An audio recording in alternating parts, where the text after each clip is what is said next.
Tai gal jeigu kas prieš 20 metų būtų sakė, kad aš čia būčiau darysi, būčiau pjovęs į veidą. Ne.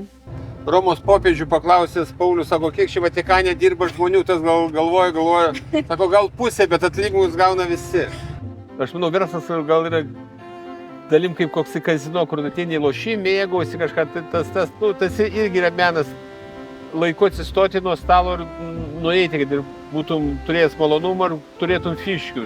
Bet tu nedirbo Lietuvoje 4000 žmonių, dar tenais užsienį 2000 žmonių, skaityk 6000 žmonių, reikėdavo iš 10 milijonų išmokėti mėnesį tik darbo užmokesčio. 10 milijonų per mėnesį? Tos visos kokios, tos mergelės, metės, jo kaina, rankinukė tam kinietiška. Ten jokio vidaus, tai žmogų turi puošti vidus, o ne išorė, žinai, ne. Tai nesigailit nei vienos minutės, ar ne? Ai, tai šitos kas. Žmogus planuoja, dievulis juokis. Čia visą laiką tai būna.